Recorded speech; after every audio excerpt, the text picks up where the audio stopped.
welcome to Landscape Photography World, the podcast for everyone passionate about landscape photography. I'm Grant Swinburne and I'll be your host on this show, talking to landscape photographers about their motivations, likes and dislikes. This time I'm talking to Deb Clark about her work and motivations, along with a range of other topics I hope you'll find interesting.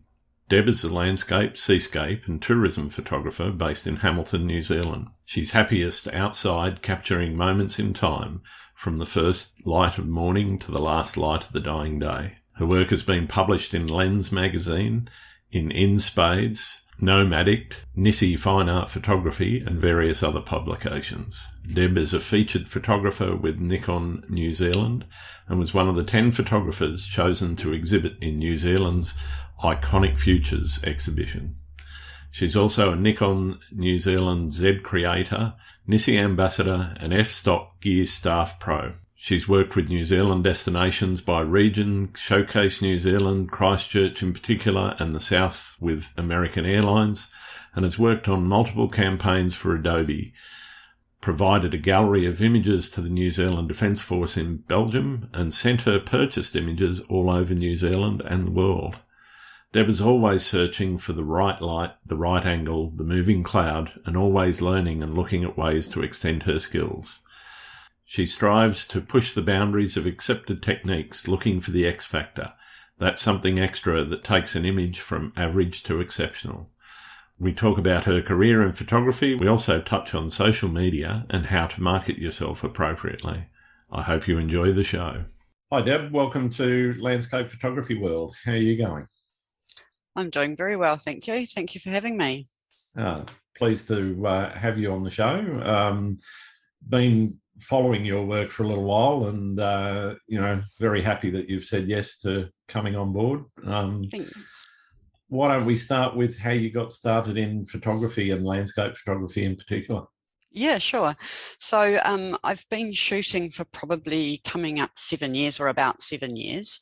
I started, probably as most people do, back in the day, I used to have a camera with film and all that kind of stuff, and I was never any good at it, to be honest. I was always cutting someone's head off or cutting their feet off or something, and it would be something that you just sort of did now and again, but never in any serious kind of way, just family photos and flowers. I was into flowers at the time, and I think that's just because it was in your backyard and you had something to shoot. Then I never really did anything with it for years, and about 7 or 8 years ago, my partner started getting into photography, and he's a all or nothing type of person, so it went from nothing to 500% overnight. And so it was kind of a case of, and I was following him around, we're going places, and I'd sort of amuse myself doing something else. And then I was like, this is just actually really annoying because as a photographer, once they get going, they think 2 minutes have passed when it was actually 2 hours. So he upgraded. I've done that. I've got to say, I've done that to my wife several times. I know, it's so mean, isn't it, really? We're out on a cliff top actually earlier this week, and it was before sunrise. So I've got 2 headlamps, but the batteries in one died. So we'd only got the one headlamp. She had a phone as a bit of a torch, and she stopped to sort something out, and I went around a corner. We were up on top of the cliff. I went around a corner behind these rocks. She couldn't see me. She tried to ring me, and my phone was on silent, so she wasn't very happy with me. But she found me. No. I know. I mean, we really should be much kinder to these people, I think. Absolutely. I'll tell you a story about it if I remember a bit later on, about a lovely person on a photography trip that wasn't a photographer. But yeah, so Brent upgraded and gave me his camera, and it was a Canon 60D, and so I knew pretty much nothing about them really, and I thought all cameras were that hard to use. It was pretty full on. It was a bit of a by fire really. But I started playing around, and I wanted to, when I first saw long exposure photography, I couldn't decide if I liked it or not. It was so different to anything I'd ever seen. And initially I thought, no, doesn't look real enough. but oh my goodness, you take that first photo and then that is it. You are tied into long exposure photography for life, I think. So he gave me some settings and I took my first photo. I didn't have a tripod, so it was on the roof of a ute at the beach, and it was an amazing sunset. Probably never seen one so good since, and took that first photo, and then that was it really. Amazing. And I trucked along with that camera for about I don't even know, a couple of years, 18 months. And then one day it just died. We were on a trip and, you know, we'd got up at ridiculous clock for sunrise. I took the first photo and it just died. Horrible death. And and that was it. We were still halfway around and I was like, you know what? I never really buy anything for myself, like expensive, or, you know, I'm always sort of careful because you're sort of, you know, so many other things to spend your money on. But we went to a camera shop and literally the only lens, wide angle lens they had was a Nikon. And so that was it. I was converted. So I ended up with a D750. And within sort of 6 months, my partner had changed to Nikon as well. And I've never looked back really. I've never used I've only ever used those two brands. So I don't know other brands. And people ask me all the time, what camera should I buy? But I literally don't know them. And I think everybody gets to just like what they like and you know. And to be honest, I think it's what you're comfortable with. If you want something smaller and lighter weight than some of the Sony's, great, and some of the food. But also now mirrorless, you know, you've got that option in both the Nikon ranges. But and to be honest, once you get above sort of even 15 megapixels on your sensor, you kind of, it doesn't matter what camera you get. I doesn't really. No, it's really about what you do with it rather than. You know, I forget who it was, but there's that quote, you know, the best camera the best camera is the one that you've got with you. That's right. That's exactly right. I loved that D750. I still have it actually, but I do plan on selling it because it's just been sitting there for sort of 18 months and not been touched, and it's such a waste. But I have moved on to mirrorless. I've got a Z7. And I waited for that camera for ages for it to come on the market, mostly because I wanted to stay with Nikon, but I had to think about, I had an accident and I can't carry all that weight anymore. So everything I've pared back as much as I can. And that was one of the first things. I had been waiting for a little while. I wanted to sort of, you know, the camera was great, but it was just starting to limit me, you know, what I thought that I could produce and what I thought the camera could produce probably weren't lining up. That might have been a little bit overconfidence on my part, to be fair. But yeah. So I love the Z7. I cart it everywhere. It's always in my car, and it's good fun. So it's just been a natural progression really. And I've gone through, you know, lots of different stages, and here we are. So what is it about landscape photography in particular that gets you out and about? So I mean, it was what Brent was doing, so that's what I kind of started to do. But I'm mad for being outside. You know, if I could live at the beach, then that's exactly where I would be, you know, 24 hours a day. So I like to be outside. I like to walk and I like to hike. I walk most days, and I just enjoy being outside. If I'm at home, I'm very rarely sitting inside. I'm sitting out under the deck or, you know, whatever it is. So landscape photography suits my personality. I have a really busy kind of day job, a company that I've had for over 20 years now, and it's pretty full on. And landscape photography is so good for the soul. You know, you have to make a little bit of an effort, and you might have to, you know, hike into places and all those sorts of things, but you're out there in that quiet and in those beautiful moments of sunrise and sunset. You just don't get that. I don't get that with anything else. Sure. So it's just, it's good for your head. You know, when there's a lot going on up there, which there is on a Monday to Friday, it just empties everything out, and you just, I just love it. I mean, there's things about it that, you know, wouldn't it be nice if sunrise was at lunchtime and you could sleep in? but of course that's the main part of it. Yeah, I'd be sleeping in every day if that. It's probably the one bit that I struggle with occasionally. If I'm getting up for sunrise, I am up for sunrise, and I'm at wherever I'm going to be, usually an hour too early, because if I'm going to get up, I don't want to be late. But I don't love it, to be honest. I like my bed. Yeah, I like my sleep, and some days I definitely have to come back home and have that nana nap in the afternoon after getting up, 3:30 in the morning, because the old brain and body just get to a point where it's like, go to sleep. That's it. We're done. Yeah, I know. It's when you're on some of those sort of photography trips where you're literally out to get photos in a period of time, and it's never long enough, and you're up for every sunrise and sunset, and you're shooting astro half the night, and you get back from your holiday and people are like, wow, you look like you had a busy holiday, which is really kind for saying, oh my god, you need some sleep. But it's all part of the fun, isn't it? Oh, absolutely. It's all part of the fun. Absolutely. Yeah, I think it's why so many people do it, is because it is that fun. Yeah. So I guess looking at what you're doing with your photography, you've done things like tourism and destination marketing, social media marketing, which are sort of out beyond just taking the photos and sharing them like some people. Yeah. Can you talk us through some of what you've done in that space and how that's sort of directed how you do what you do?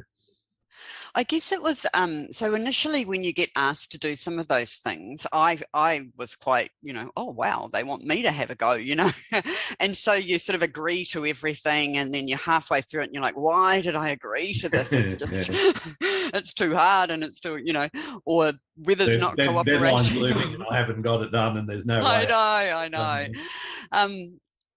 I don't know. I mean, they are fun. And in general, most of those things were just incorporated into things that I was already doing. So trips that I was already planning on.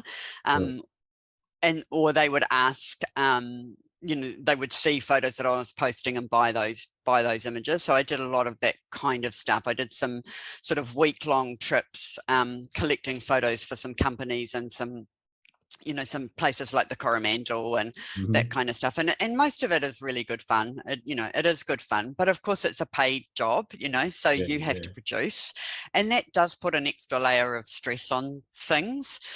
And I've changed my kind of views on it over time, because initially it was just really nice to be asked, but now it's like, oh God, am I going to be able to fit that in? And actually, do I really want to do that? Because I'm at a point, and I've been there for a little while, where I decided that photography, I didn't want it to be my full-time gig. Yep. Because I felt that if it was, all those extra layers of stress of having to eat because of it and that sort of stuff would take all the fun out of it for me. And I like my day job. I like my company. I worked hard to build it up, and it's going really well. And I'm good with turning up there most days, so I wanted to keep the photography as a bit of an outlet. So I've said no to a lot of things in the last sort of couple of years. But if something really resonates, or I'm already going somewhere, or, I'll be like, well, I haven't actually been there, that would be quite cool, depending on what they want, then I'm all in. And if you can make a bit of money out of it, why not? Yeah, absolutely. And it pushes you a little bit, because you wouldn't necessarily be out there trying to get a particular something. So you get a bit fussy as a landscape photographer as time goes on. You're like, oh no, that's not, high enough, or, red enough, or, that composition's a bit average. And, so you can get to a point where you're not really working that hard, or you're not trying out enough, I think.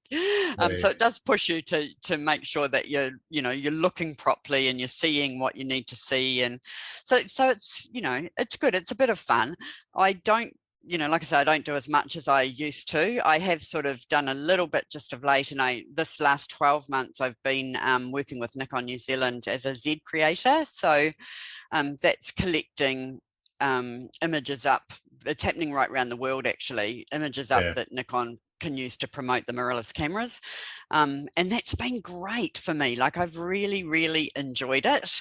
I was a bit nervous about it because it's a big, long commitment, but I've really enjoyed it. I've taken photos in places I never probably would have gone to, but I've, gone out of my way to go there, and I've done some different things, and it gave me a bit of an inspiration boost, I suppose. So that's been really good.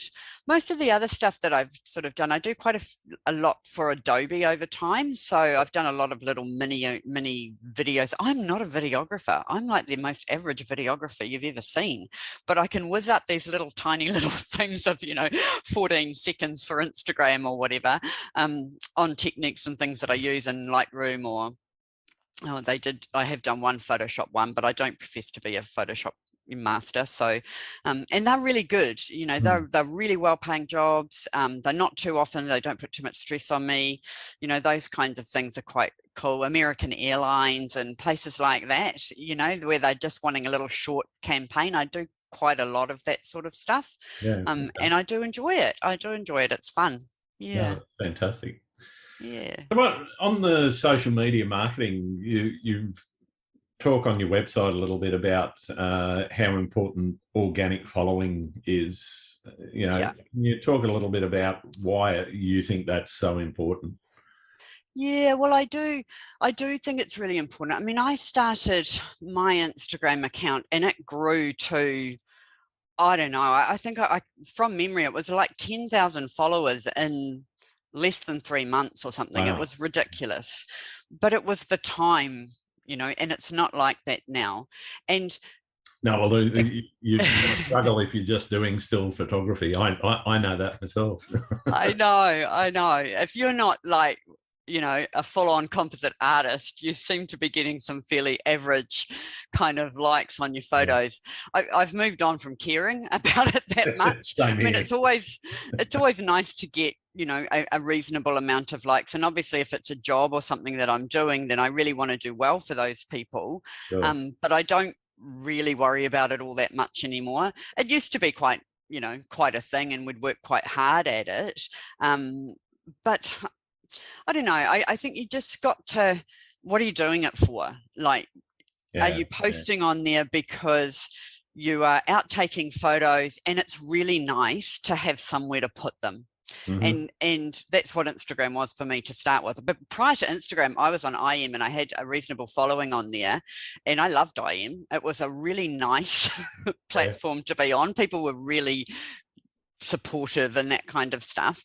But I did end up on Instagram, and I mean, it's been good in lots of ways, but I think you just have to, I get messaged all the time, like, how do you build your followers and how do you do this?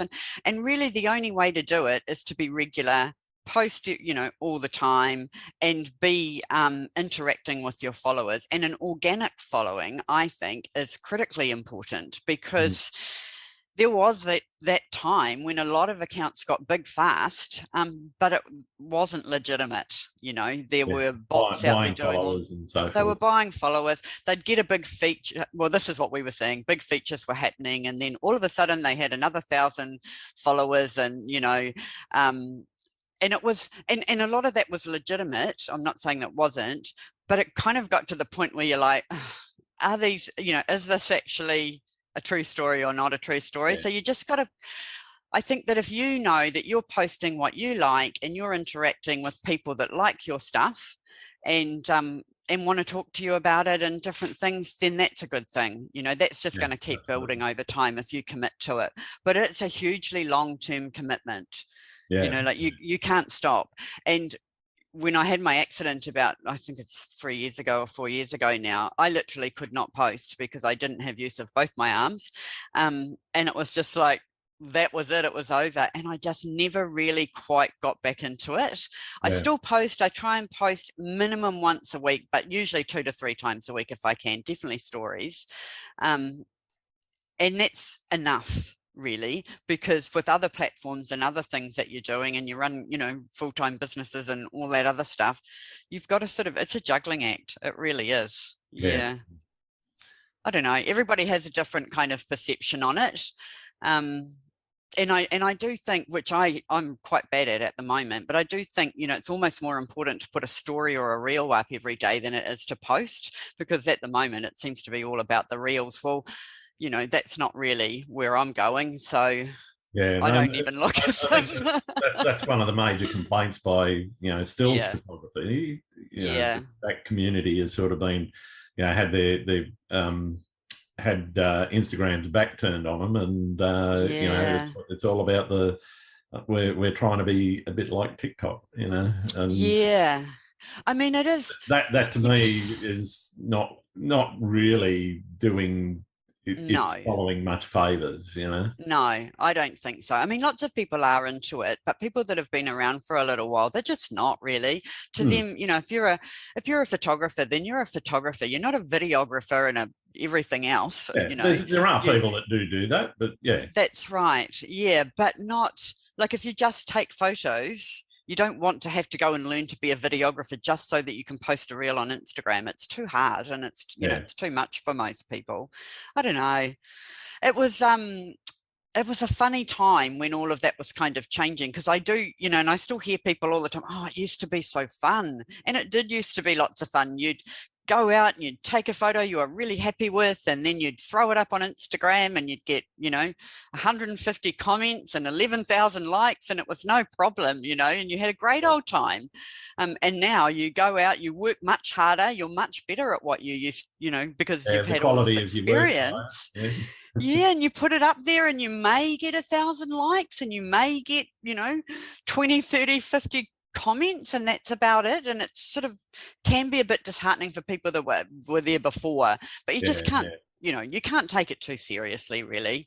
I do feel a little bit sorry for the people that are using it as part of their the full-time photographers or whatever it is that they're doing, and that's one of the tools that they use for their business. And I do feel for them, because they're really having to adapt, but the way it goes. And I've got to be honest, in looking at some of the stuff I'm seeing in my own work around both Facebook and Instagram, sort of the marketing side of things. You're constantly getting bombarded to promote your stuff, etc., in emails and messages and little pop-ups and whatever all over Facebook and on even on Instagram, and that's all about them trying to drag some money out of you, which is fine. That's their business.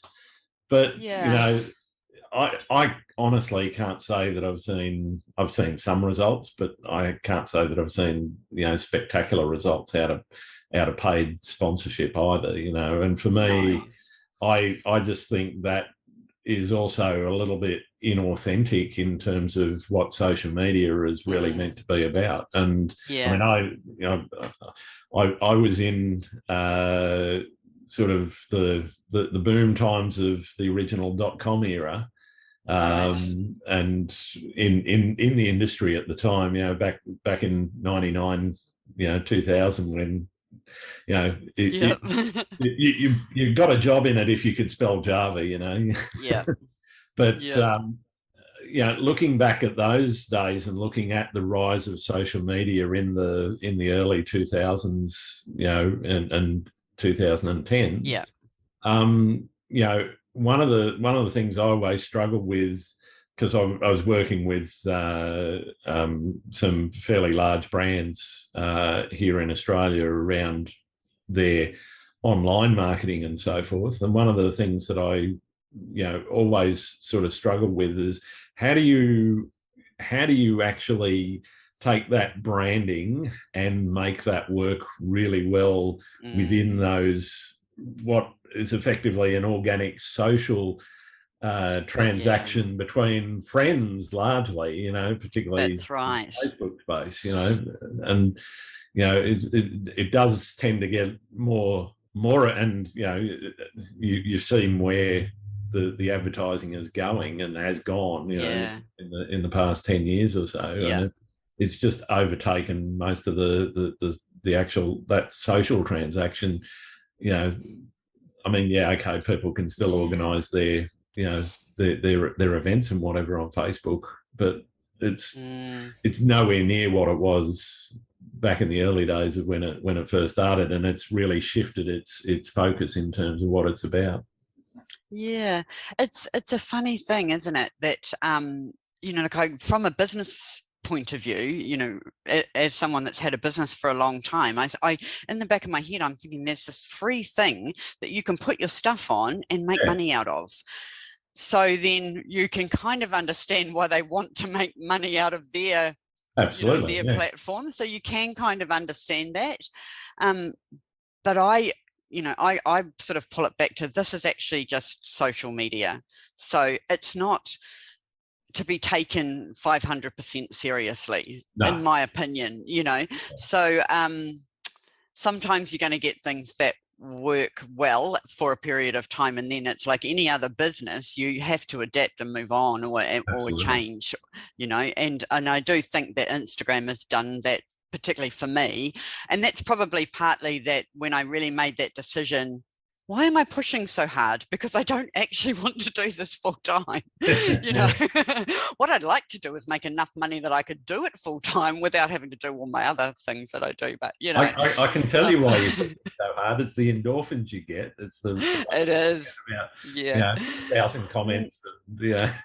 Look, honestly, when I think about it now, I don't think I've done much of anything in my life that makes me feel as good as when I know I've just taken an X Factor photo or a photo that I'm going to be really proud of. I will be grinning all day, and I'll be mulling it over in my head, and I'll be desperate to get to the computer to try and have a play, and nothing makes me feel that good, and that's probably a little bit extreme, but nothing for a long time. You just get you all these years down the track, and you're like, oh, which is what I'm doing. I'm heading down to the South Island, fingers crossed COVID doesn't get me before then, next weekend, to hike the Rootburn track.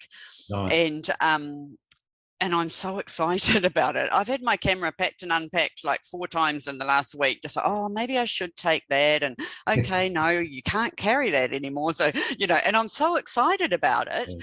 And why? I was out with my camera last weekend, and I loved that too. That was exciting as well, So, yeah, I feel like you can be anywhere. You can walk down the beach. I love seascapes, by the way. I think they're very underrated as a good seascape. I think a good seascape photographer works bloody hard with, tides and things like that. And I love it. I love being out on the water like that. I'd agree with you, being one myself. But I think it's not the easiest photography to deal with. I mean, I've had my Canon 6D in the shop twice now because I've given it a bit of not a dunking splash. This is just waves. Waves splashing up over the top of me. Walked home or walked back to the car, completely and utterly drenched with the camera in my bag, feeling quite despondent about the fact that it's not working anymore. But I know. But I have been. It doesn't stop me going out. No, God, no. I do feel like because I started with seascapes. That's where I started. And I still take a lot of seascapes, actually, because I spend quite a bit of time on the Coromandel, and I've got my own that I really love that have never appeared anywhere because that they were just for me. But I think you have to work really hard. You're dealing with water that moves at a different pace the entire time you're standing there. You're working and thinking all the time about how long you're going to go for, and all those sorts of things. Whereas I'm not saying that shooting mountains and clouds and stuff is any easier, but I feel like you. The mountain's not going to go anywhere. It's not going to go anywhere. And I think for me, like, I look at those clouds and I kind of, 30 seconds should do it, or hell, they're not even moving. I better go for 2 minutes, or, whereas when you're standing there at watching the waves coming in and out, you're literally there for a quarter of an hour while you're figuring out what the tides are doing and the waves are doing. Just where to stand. Yeah. Oh, it's great fun. I went to Piha and Muriwai a couple of 2 weekends in a row. I went to sort of different places, and and I just couldn't I'd forgotten how good it is when it's really extreme waves coming in. That's so much fun. That will make you feel alive. Absolutely. Yeah, so Absolutely. yeah, they're good. Yeah. Yeah. So I'm just harking back a little bit to the social media. One last question I want Yeah, to ask sure. you on that is what advice would you have for somebody that's kind of starting out? You know, they've they've bought themselves a nice camera. They've started Yeah. to work out how to take a reasonable shot. You know, they've got themselves a small following, a couple of hundred people or so. Yeah. What should they be doing to, build their following? Um, I mean, there's probably a lot of different sort of ideas on this, but I think consistency is probably the key thing. Um, if you could post every day around about the same time, then that's what you should be doing, because you're going to build the people that are on that platform at that time, and you'll establish really good relationships with them. Or but if you're randomly throwing them up at all sorts of different times of the day, nobody knows where you are or when you're going to reply to them. And it is something like Instagram can be quite tricky, because they reply to you but then you don't see it, or because you've gone off to do something else. So if you can, nowadays, I think if you can post and then stick around it for half an hour so that you're actually replying to people that are there right then and there, that's a good way of building.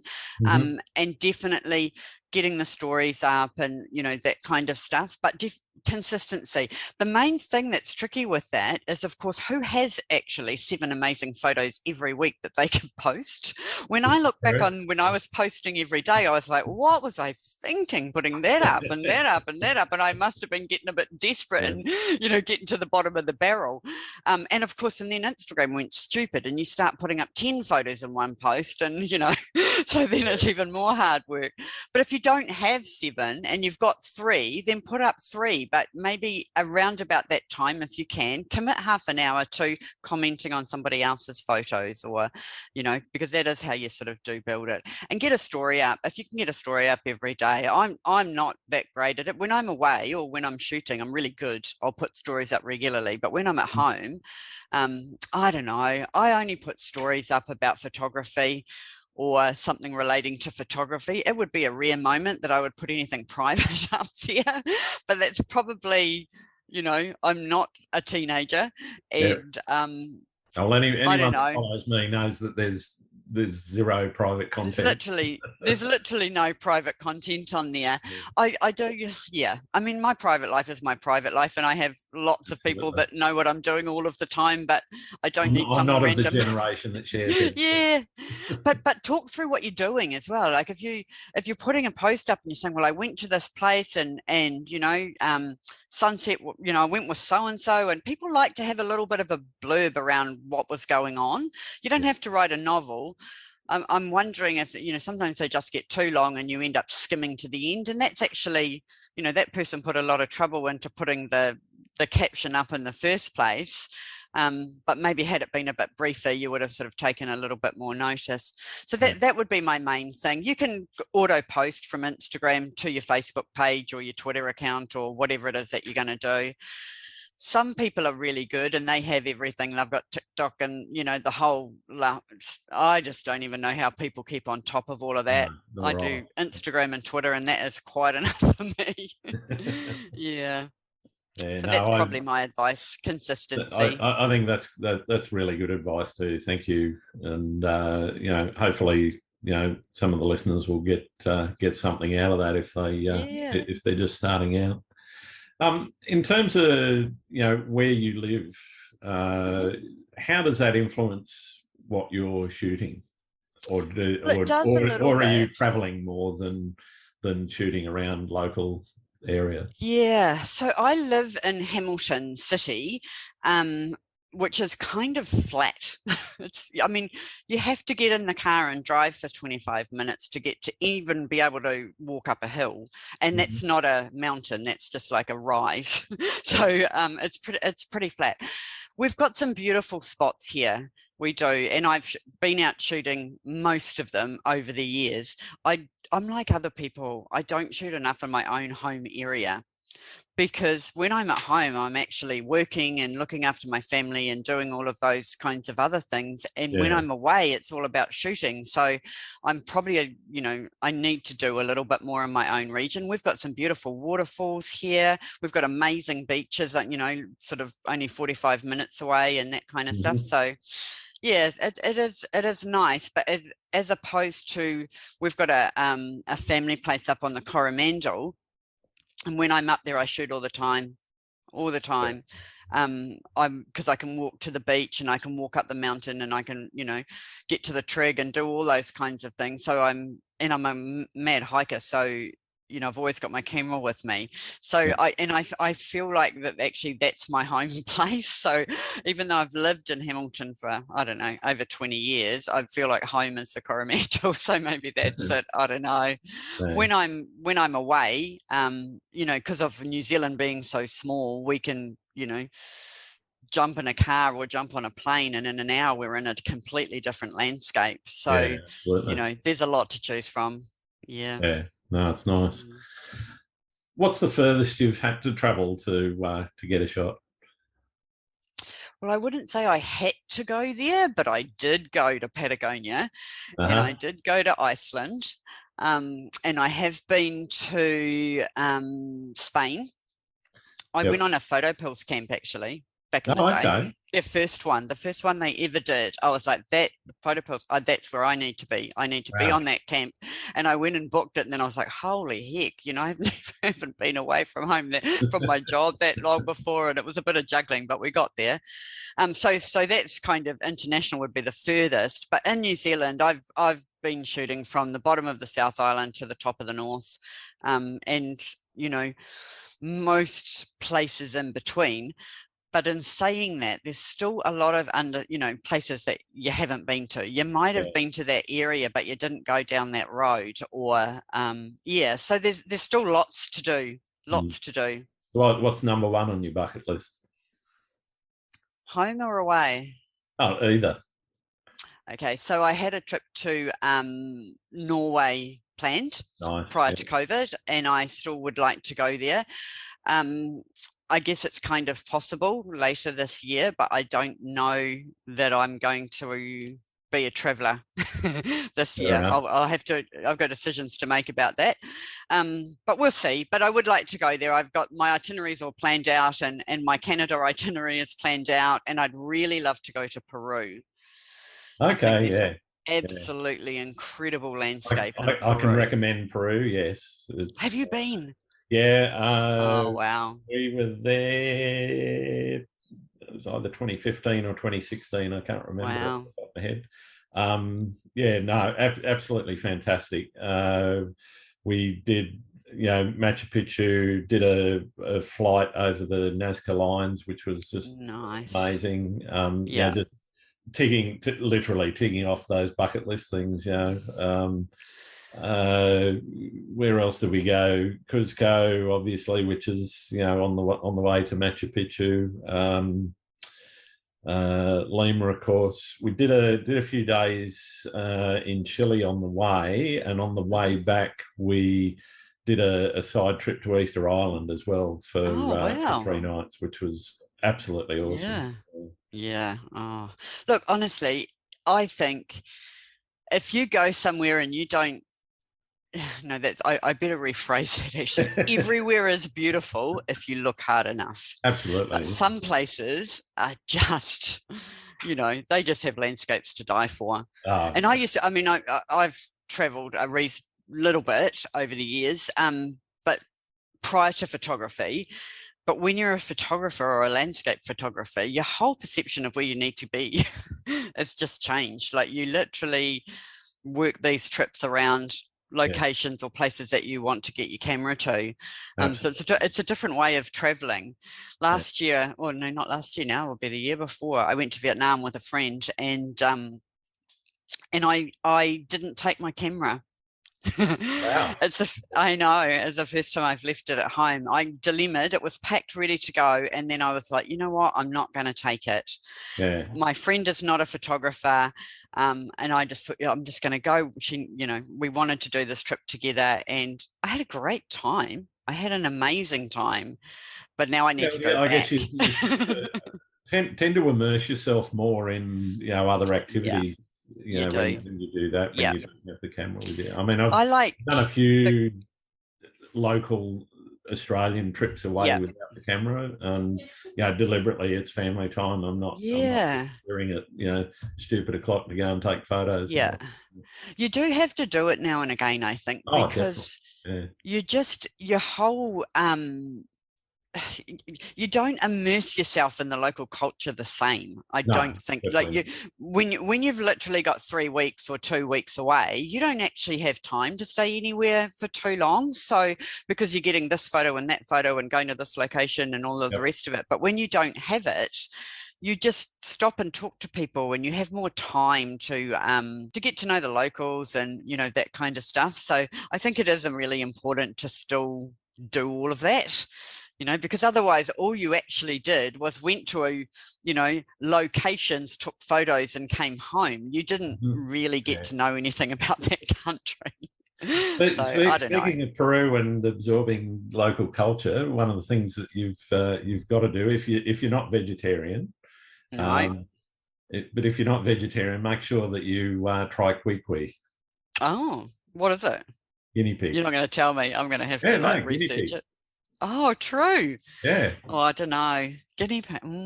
Interesting. Delicious. I can recommend. Okay.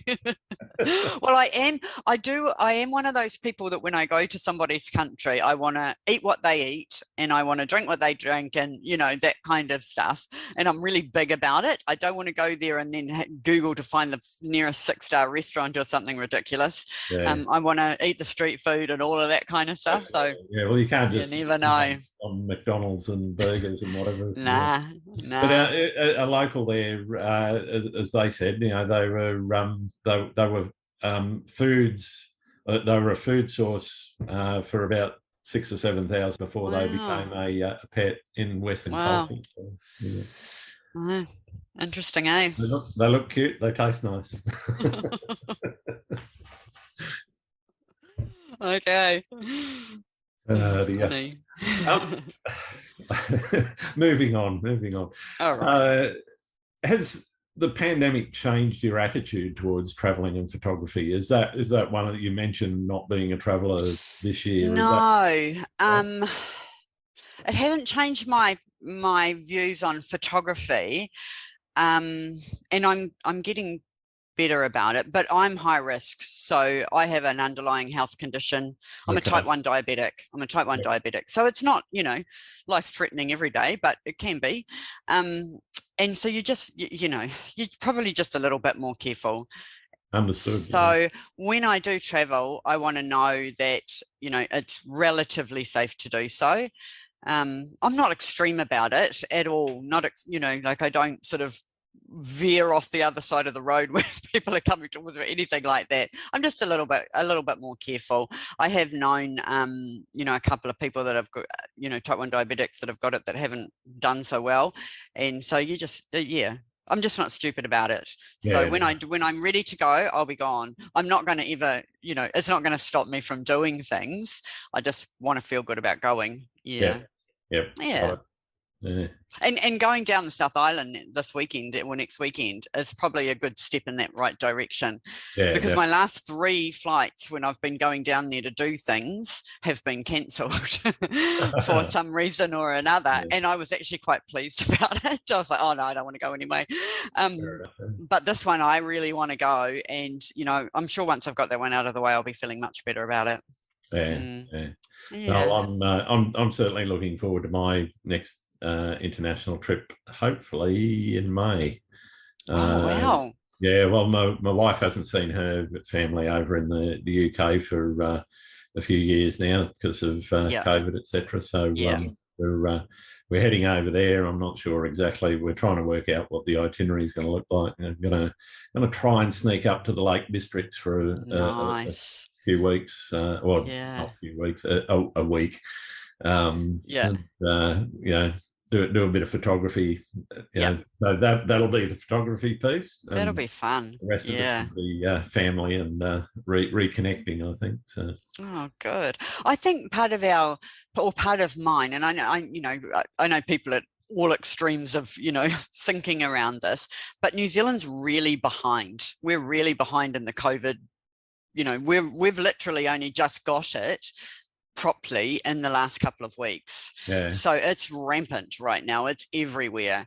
And mind you, you're probably getting the strains that aren't as deadly. That's right. That is right.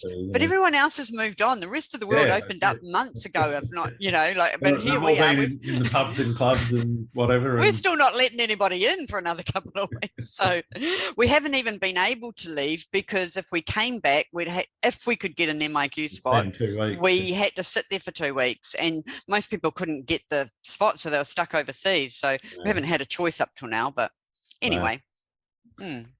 Well, hopefully you enjoy your trip down the South Island. Yeah, be good. What are the things that motivate you creatively? Well, I am a great researcher of, when I say researcher, I love looking at other people's work.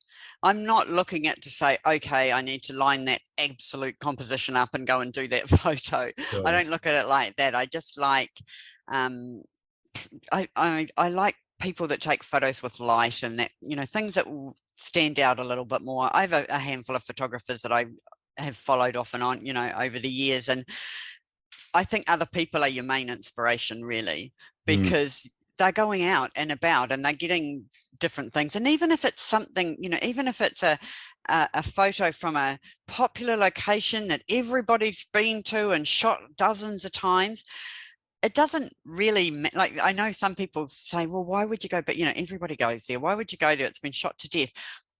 But that's just sort of, to me, quite a small way of looking at it, because the light's never going to be the same tomorrow as it was today. And you may or may not have got a good photo from there, or you might be learning, or so to me, it doesn't matter where you're shooting, as long as you're happy doing it.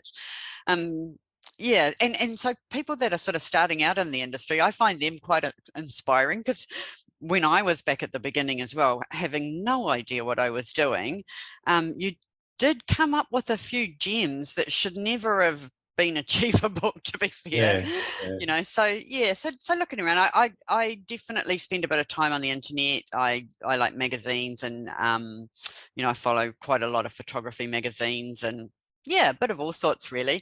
And I try and sort of, lockdown taught me, or and my accident, that have something closer to home that I can actually do. So I did start a bit of a project last year. So now I sort of try and have a little side project where I don't have to get on a plane or get in the car or whatever. I'm just playing around, and you're learning so much more, because if you just do one thing, you may get a little bit, I don't know. I can't imagine ever getting tired of landscape photography, but it teaches you a lot having a go at other things. I totally agree with that. Another thing that I gleaned from your website, you've mentioned that you like to push the boundaries of accepted techniques and to look for the X factor. What does that mean, I guess, to you, and what does that translate into in things that you're doing that might be a little bit different to what everyone else is doing? Yeah, I think I wrote that sentence. I must have copied and pasted it from my last website.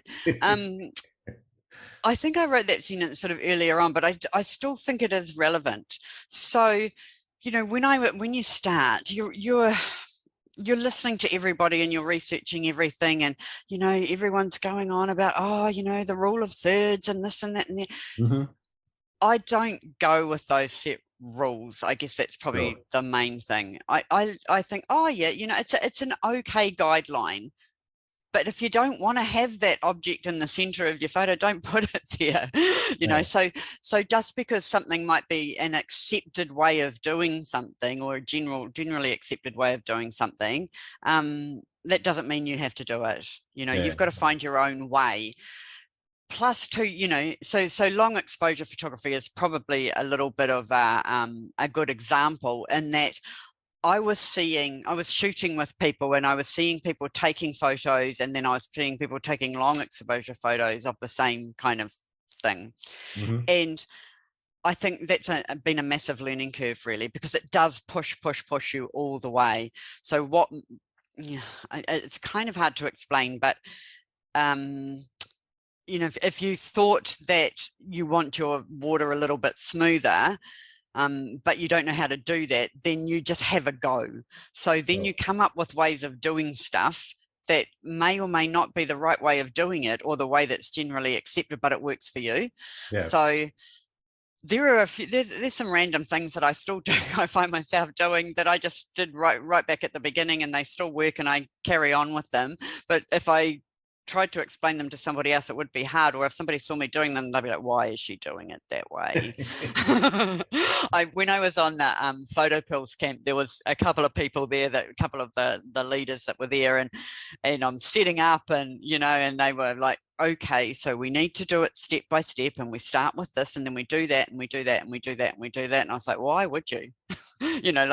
Because I can just throw those on there and just crank that up to that. And I don't know. So I'm probably a little bit not good enough at stopping and thinking, because I dive right into what I think I'm going to do. Not out there with the light meter calculating the exposure time. That's not me. Not me at all. Down to points of seconds and whatever. No. And to be fair, like I do have a couple of sort of apps on my phone that help you work out, how long your exposure needs to be for, and that, and I'll do it, and I'll look at that, and then I'll take that photo, and I'll be like, nah, not long enough, or whatever it happens to be. So it's going to be too dark, so I better change that. And yeah, it really is. It's probably not so much really pushing the boundaries anymore. I think that was a little bit more when I was starting. I was just like, oh no, I'm just going to do it this way because that's too hard. Whereas now it's more about developing your own style, I guess, and I do, I still have people put comments on my photos now and again and say, oh, those clouds are a bit streaky, you've really smoothed those right out. And I go, yes, I have, thank you. That's what I was aiming for. Sometimes I was aiming for it, sometimes it might have been a bit of an oopsie-daisy, but take the feedback, but don't take it to heart. That's probably I go along with that. So I guess in terms of taking images, are you trying to do something that is unique and yours, or are you sort of well, I do try and have my own style on it, which can be difficult sometimes if it's something that you've been shooting a lot or people have seen a lot of. I'm not talking so much about the position and the subject. It's more about the style of that extra long exposure that's got the streaky clouds or whatever. I really love that streaked out cloud. I like my water to be very, very glassy. I like it as smooth as you can possibly get it. If it's clear, I want to see through it, and it's got to be completely smooth, and my clouds have to be streaked out. I'm not a lover of photos that don't have clouds in them, but I do take them because sometimes there's no clouds when you're out there, which is annoying. Yep. But I'm quite careful about those photos because I think, I don't know, I just have this thing in the back of my head that the color's a bit weird. When you do a really long exposure, you can reduce the color. The longer you go, to me, that reduces the intensity of the color a little bit. So you've got to be a bit careful. And then if you've got no clouds at all, it can be like pink it's an odd color. And I come from a background of, I know mixed color mixing and that kind of stuff. So I just look at it and go, well, it's not actually pink. It's actually, pink with a bit of, So I don't know. That's not to say that that's not okay, because that's perfectly fine if that's what you're after. But I struggle with clear skies. I just do. I like lots of clouds, and I love a good reflection. I do love a good reflection. And if it's a bit windy, I'm quite prepared to put a 15 stop on and stand there all day until I get a nice smooth one. But it's a real balancing act then, isn't it? Because if you're just taking one image and you take a 5, 6, 7 minute exposure or something, you might get your water but your clouds might be so streaked out now they just look grey. So, you know, you've got to be thinking about that kind of stuff all the time. I did buy that 15 stop, especially because Dale Sharp was having a go at me about the fact that I didn't have a 15 stop in my kit when we were on in Iceland, and I was like, oh, you know, really just put a 10 together with a 6 and it'll be all good. But it wasn't really quite the same, and so I did buy it, and I have used it a lot. I shoot a little bit during the day now, which I never would have done before, but now if it's a nice cloudy day, I'll get the 15 stop out and fills in a bit of time.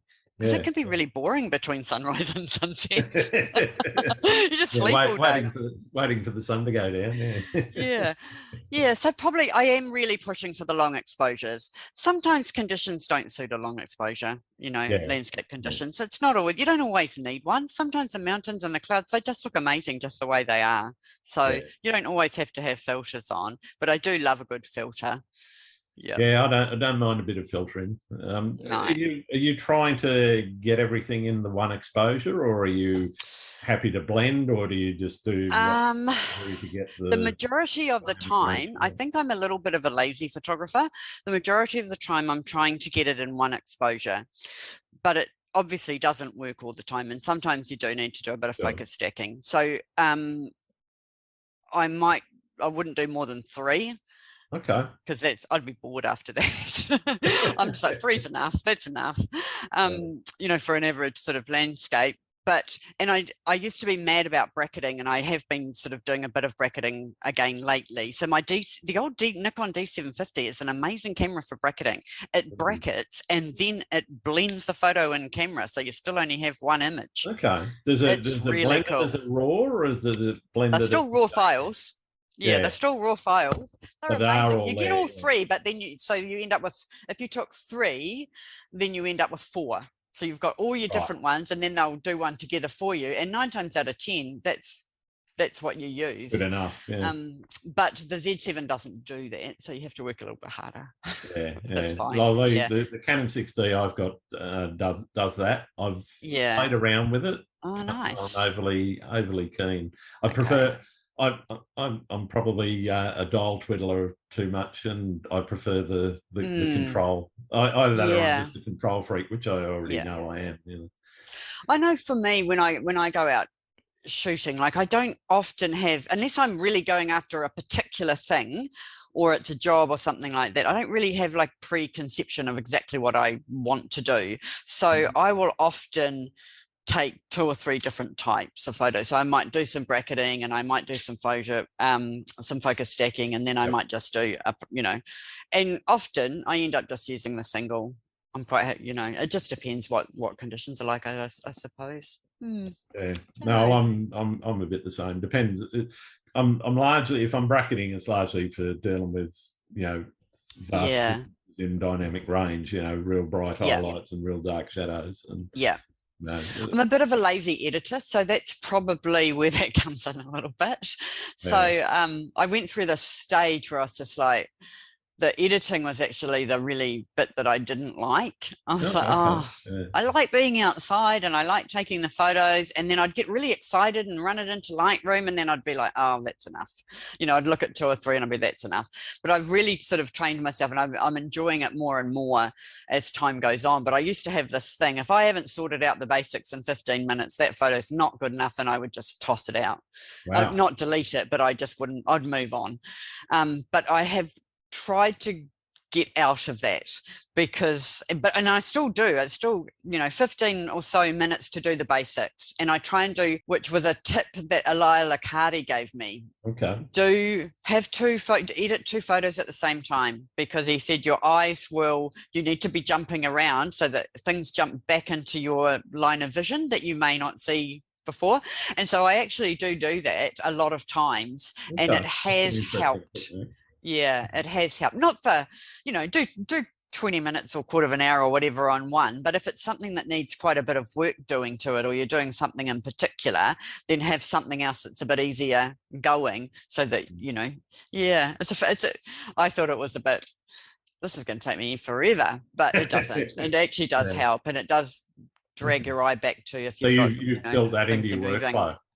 Yeah, Yeah, I quite often have two going. Okay. Yeah, I've only ever really used Lightroom up until probably about a year ago. I've done little bits and pieces in Photoshop, but I'd never used it prior to photography. So it was just a nightmare. And so I went into the course at the beginning of last year, and it wasn't a photography course, but it was a Photoshop course, and that was great. Yeah. And now I just have the basics that I need to do. Yeah. Yeah, well, I came at it a little bit the other way around. I'm more on the Photoshop side than the Lightroom. Wow. I do a little bit of, there's some presets that I use in Lightroom, which largely zeros everything. Yeah. And then I might play around with white balance. I might play around with the clarity or the dehaze, depending on, the Yeah. shot. But that's pretty much it in Lightroom, and then it goes into Photoshop, and then that's usually where I'm dodging burning and contrast adjustment and all that sort of thing. That's where all the magic happens for me. But then I came at it from I was doing web graphics and so forth, back in the day, and so that sort of I forced myself to learn a few things in Photoshop, and then in a while ago, I was also doing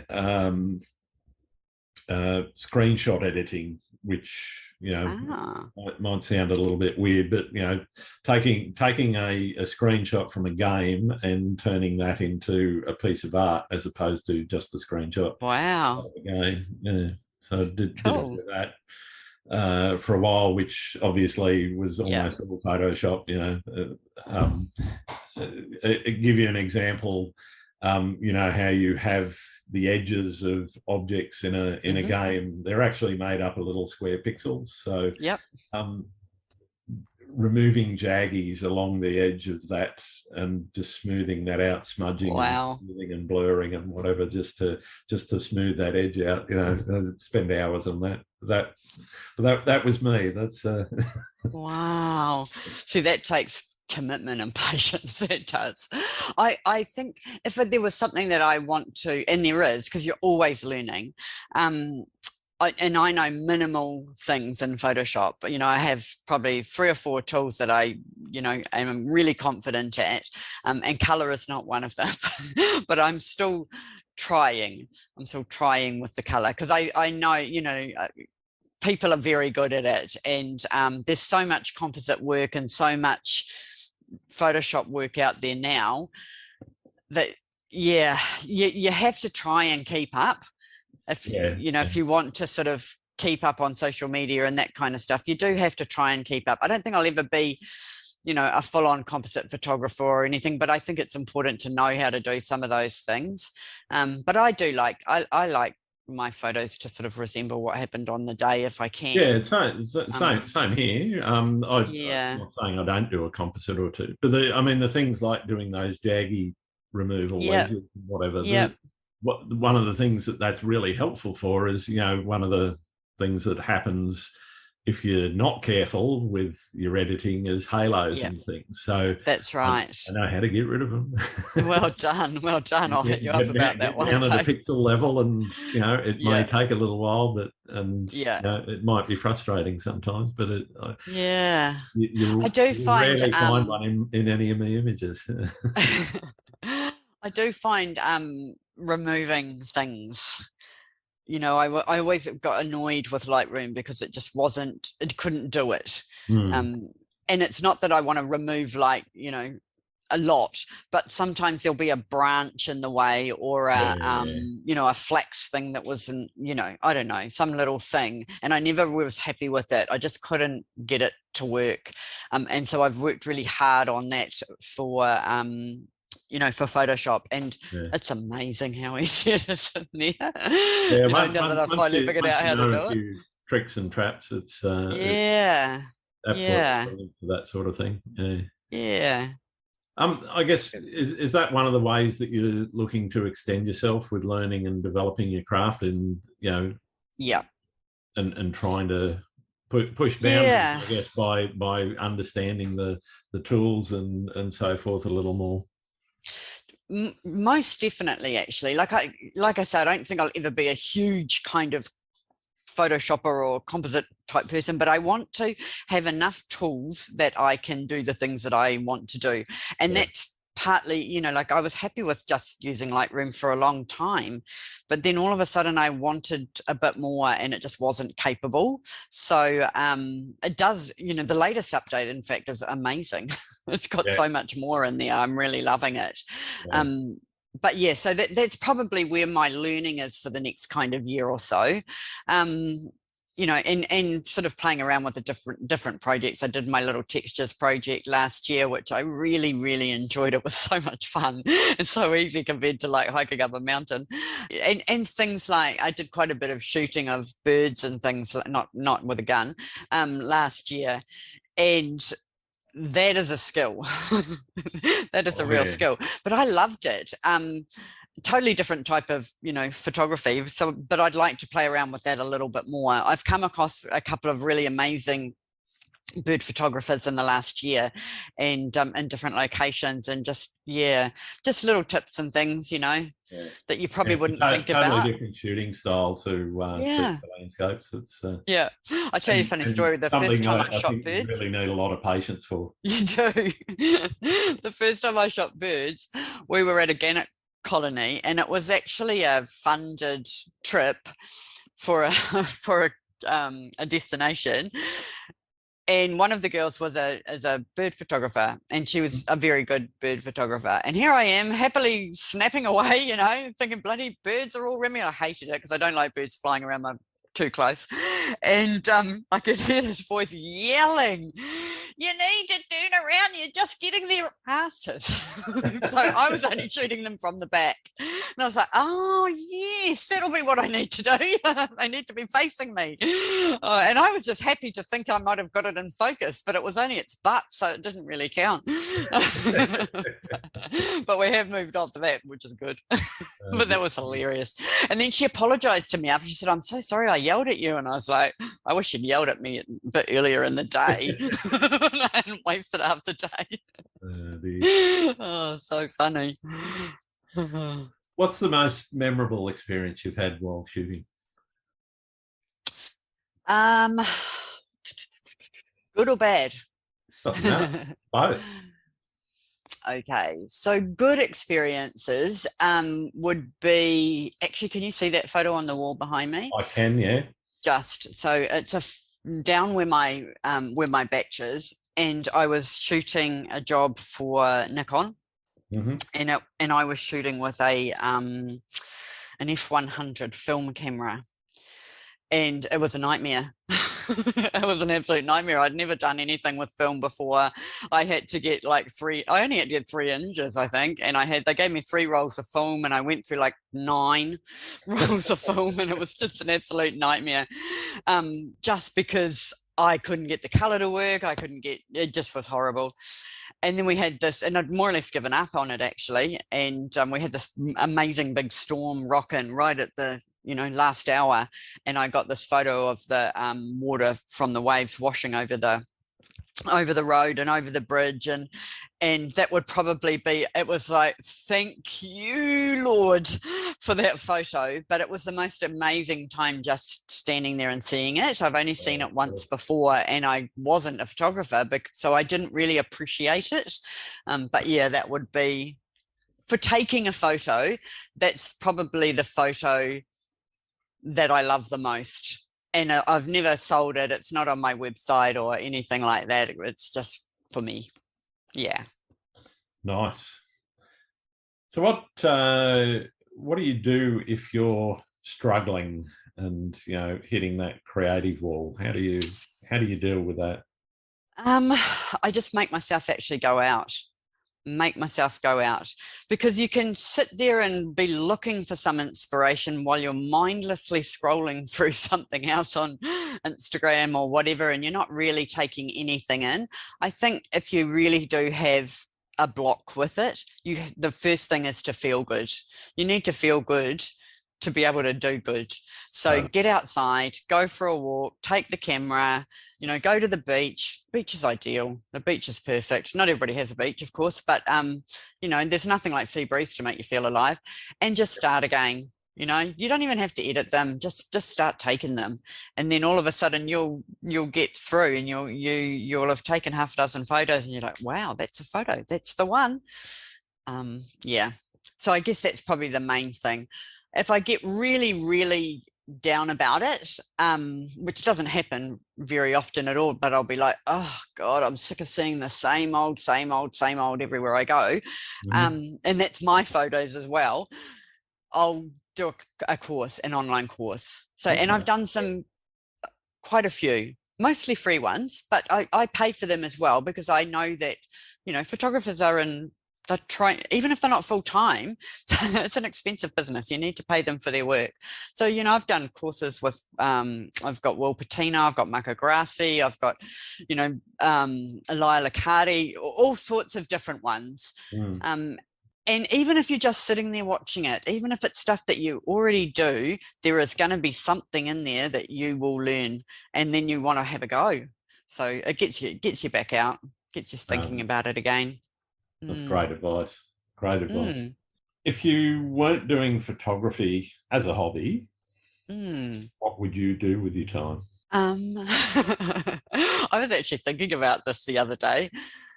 If I didn't have my company, what would I do? Would I want to do photography more? That would be easier to answer it the other way around. If I didn't have my day job, I'd be doing photography all of the time. But if I wasn't a photographer, it would be something in the creative industries, but I'm just not really sure what. So my background is in fashion and all of that kind of stuff, but my actual job of running the company is literally IT and keeping governments happy and writing all day. So I don't even get to do the creative side of that very often. So maybe back to that sort of thing. I don't know, arty stuff. Fair enough. Yeah. Tell me something that nobody would know about you. Something that nobody would know about me. I'm a little bit accident prone. Okay. I wonder if I should tell you this. I haven't talked about this before, actually. You don't have to if you don't want to. Mind you, it is only you and I. Nobody else listens to this. This is right. Okay, so I'm a little bit, I've got a bit extreme about safety over the years, so about keeping yourself safe when you're out taking photos. So some people in New Zealand do know this, but even all of the people that were there that weekend, not one of them talked about it. And so I think people realised it was a little bit drastic. So this was Castle Point, which is in the Wairarapa in New Zealand. And we've shot the lighthouse there, I don't know how many times, dozens of times. And we did it, you know, for sunrise. And the next sunrise, I was like, I'm not going back up there. I'm going up Castle Rock. That's where I'm going for sunrise. So we headed up there in the pitch black, and there had been, okay, so I'll just jump to the chase. A sea lion was hiding in the bushes, bit through my leather hiking boot, right through my foot, and then reared up and sent me over the cliff. And I went straight down onto the only rocks on the whole beach and smashed my shoulder to smithereens, broke my left arm. I was black from my chin to my knees, twisted my knee, my foot was stuffed. It was full on. And it changed my world. Yeah, for quite a while. It was probably this accident you were talking about before. Yeah. It's been a fight. It's been a fight to get back to semi-normal. I mean, it is normal. I can do all day-to-day things, and I'm not in pain now. I've had 2 really big operations. So the first one failed, and so then I had to start again, and that was a bit of a bit hard work. And I can hold, you know, it was 2 years before I could hold my camera, and I couldn't hold it up. So I couldn't use my big lens or anything like that and just hold it. I had to have a tripod. It was nearly a year before I could go shooting again. I just walked around in this cuff, and I spent, I don't know, I'm still at physio. 4 years down the track. So it was pretty full on. And we weren't stupid. We'd stopped on the beach. We had our headlamps on. We checked the entire beach. There was no sea lions there. We stopped at the bottom of the path. We checked both sides of the path. We checked up the path, and we were checking side to side as we were going up. And the person in front of me, he didn't want him. He just wanted me. He was lying in wait. He was lying in wait. Yeah. So, you know, I don't think I did anything stupid. I wasn't being reckless. I'd been really careful. But sometimes even when you're really careful, photography is a dangerous business. Wow, that's incredible. Thank you for sharing that. That's amazing. So I had when I was between operations, and I went to so I was out of the cuff, but I couldn't do a lot, but I could, you know, get my camera up on my tripod and everything, and off I went to Patagonia, and bugger me down in Torres del Mar National Park after sunrise. I'm literally walking along, and a gust of wind comes over, picks me up with my camera bag on it, and throws me fair across the park. Yeah, and I just landed. Over there for doing that. Oh, I thought, you have got to be bloody kidding me. I thought I'd done it again. But anyway, once the pain eased off, I hadn't done any more damage to it, but it was borderline. So aside from obviously, you know, you can't sort of lift the same sort of weights that you were doing with the earlier series cameras and so forth, what other things has that sort of brought about that you have to be more careful of, or whatever, when you're out in the field? I guess the first thing is that I'm actually just more careful. I was a little bit, you know, I never worried about going close to edges on cliffs and all that kind of stuff. But I feel like my balance isn't quite, I'm not saying that I'm off balance, but I don't feel as confident with my balance as I used to if I'm sort of, you know, climbing something or near something. So I'm a little bit careful about that. If I'm at all concerned, I have somebody with me, you know, so I'm not as keen about walking in the dark anywhere on my own or anything like that. And I actually carry a personal locator beacon now, because I still want to go out on my own, and because I like being out there on my own. But I'm not really known for my sense of direction anyway. So, so I didn't buy it, actually. It was bought for me, and I do carry it with me because I'm just like, you know, the luck I've been having the last few years. So if anything did happen. But other than that, not really. I just do keep my bag as light as I can possibly get it. And I have gone right through the bag. So, you know, my camera is now lighter. I'm not saying my lenses are all that much lighter, because, you know, if you want a good one, they are blooming heavy, aren't they? Yeah, there's a lot of glass in it. Yeah, and I only carry the filters that I think I'm going to need, you know, if I'm walking anywhere. Everything else that I used to carry in my bag, I used to have a spare everything, because nothing would be my worst nightmare than breaking a filter and I didn't have a spare, you know. But I don't carry any spare stuff anymore. Just really minimal. I even went for the whole carbon fiber tripod in the end, and it's made a huge difference. Yeah, I can lift it on, you know, I can get it on and off myself now. So yeah, it's all good.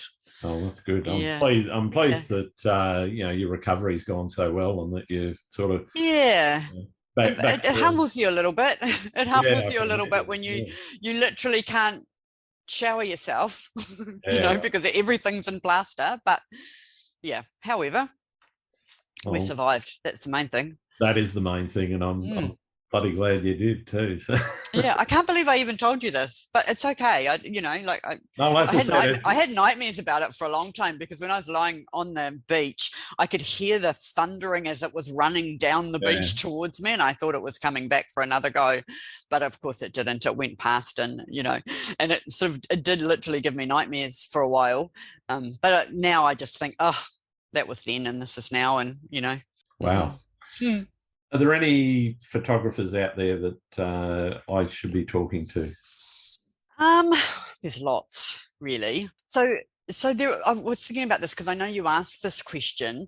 There is a photographer in Australia that I've been with that I went with to Patagonia, and I'd followed him for a little while, but I didn't have any idea how focused and technically brilliant he is, Okay. which is Chandra Bong.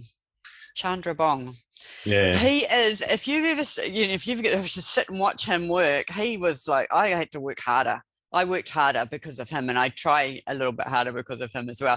The other photographers that I work with are great friends as well, Jenny Tan and Tom Luck and those sort of ones. But Chandra takes taking photos to a whole nother level. Yeah, no, his work is absolutely incredible. Yeah, and he's technically amazing, even with his editing and stuff like that. He doesn't, get to do it as much as he would like, I'm sure, but he's definitely worth chatting to. In New Zealand, oh God, there's just so many now. Really, really good people. There's Wayne Meads. Yep. And Isaac Hawthorne. Okay. They've both been around a couple of years now. They're busy photographers, so they tend to sort of get out as much as they possibly can. Yeah. But they're definitely up and comers, I would say, definitely. Fantastic. Yeah. Jed from NZ, he does a bit of astro, that kind of stuff. So if you're looking for astrophotographyr's gone up a level, hasn't it? Oh, tell me about it. There's there's so many of them in New Zealand that the South Island are good. Yeah. So I think it'll be something I might put a little bit more effort into this year. Yeah.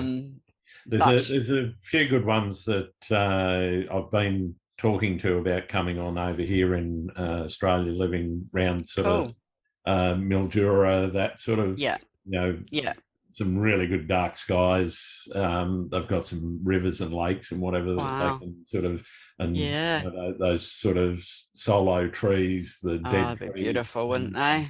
Desert landscapes and whatever. Yeah. So actually, that's some of those guys else. Get them on. Yeah. Tom Ray. So Tom Ray's do you follow him? He's only like 16 or 17 or something, and his work is incredible. It really is. He'd be worth having a chat to. His dad does a lot of astronomy and Yeah, okay. All right, well, I got one more question for you, and it's obviously the most important one. Do you like pineapple on pizza? Yeah, honestly, I think you don't live properly if you don't have pineapple on pizza. Fair enough. I love pineapple on pizza. I know it's very, un-Italian, but I think it's amazing. I think it's amazing. Got to be done. I have a question for you. Peanut butter, crunchy or smooth? Oh, crunchy. Absolutely. All right, we can stay friends then. The smooth stuff is just Why would you? There's no point. No, I totally agree. It hasn't got lumps in it. It's not peanut butter. Funny. Well, thank you ever so much for taking the time out with me today, Deb. It's been absolutely wonderful, and hearing that last story about falling off a cliff, that's just blown me away. But also made my day. Good. It'd be kind of funny now if it didn't break so much, if I wasn't so broken. But, Where can people find what you do? So I've got a website. So it's debclarkphotography.nz. I'm on Instagram and Twitter, and it's debc_NZ. Fantastic. Thank you. Thanks again for listening to Landscape Photography World. I hope you enjoyed the show, and keep listening because I'll be joined by some great guests in upcoming episodes. You can find my work in this podcast at grantswinburnphotography.com. I'm also on Instagram, Twitter, Facebook, and YouTube. I'm Grant Swinburne. Hope to see you out shooting soon.